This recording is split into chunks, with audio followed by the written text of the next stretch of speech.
ఆయన ఓ బడా రాజకీయ నేత వారసుడు ఎమ్మెల్యే కావాలన్న లక్ష్యం పెట్టుకున్నారు. అందుకోసం విశ్వ ప్రయత్నం చేశారు.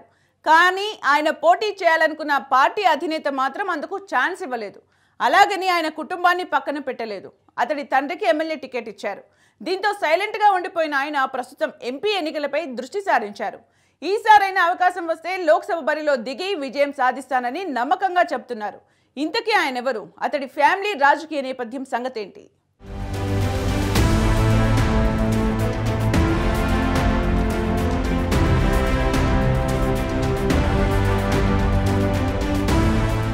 ఇప్పుడు చెప్పుకున్నదంతా ఈయన గురించే.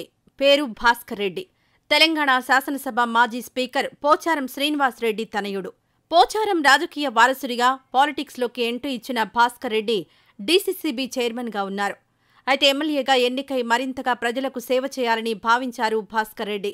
ఇందులో భాగంగా అసెంబ్లీకి పోటీ చేయాలని భావించారు. కానీ గులాబీ బాస్ మాత్రం నో చెప్పారు. పోచారం శ్రీనివాస్ రెడ్డికే సీటు ఖరారు చేస్తూ నిర్ణయం తీసుకోవడంతో సైలెంట్గా ఉండిపోయారు భాస్కర్ రెడ్డి.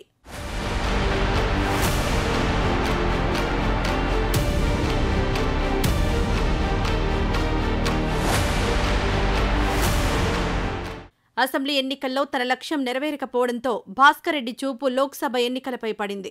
దీంతో రానున్న పార్లమెంట్ ఎన్నికల్లో పోటీ చేయాలని భావిస్తున్నారు. ఇదే అంశంపై గత కొన్ని రోజులుగా సోషల్ మీడియాలో విస్తృతంగా ప్రచారం సాగుతోంది. అయితే భాస్కర్ రెడ్డి చూపు జహీరాబాద్ ఎంపీ స్థానంపై పడిందని సమాచారం. ఇందుకు కారణం స్థానికంగా ఉన్న ప్రస్తుత ఎంపీ బీబీ పాటిల్పై నియోజకవర్గంలో అంతగా సదభిప్రాయం లేదన్న వాదనను వినిపిస్తున్నారు కొందరు. ఇదే తనకు కలిసి వస్తుందని భావిస్తున్నారు పోచారం తనయుడు.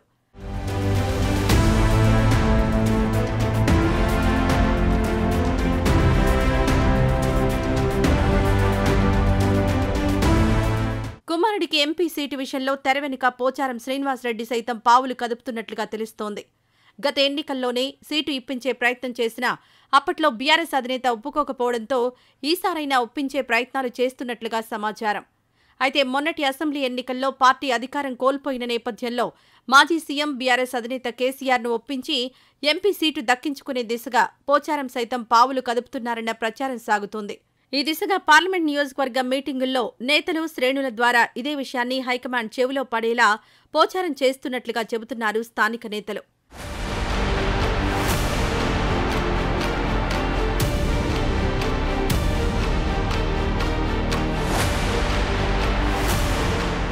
ఇటీవలే బాన్స్వాడలో జరిగిన కార్యక్రమాల సమావేశంలో భాస్కర్ రెడ్డి సైతం తన మనసులో మాట బయటపెట్టారు.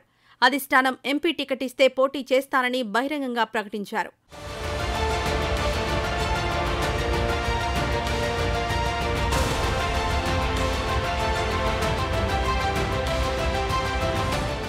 ఓవైపు స్థానికంగా బీబీ పాటిల్పై నెలకొన్న వ్యతిరేకత తనకు కలిసి వస్తుందని భాస్కర్ రెడ్డి భావిస్తుంటే అధిష్టానానికి నచ్చజెప్పి సీటు సాధించాలన్న పట్టుదలతో ఉన్నారు పోచారం శ్రీనివాస్ రెడ్డి. మరి ఈ విషయంలో గులాబీ బాస్ ఎలాంటి నిర్ణయం తీసుకుంటారు, జహీరాబాద్ సీటు ఎవరికిస్తారు అన్నది ఆసక్తి రేపుతోంది.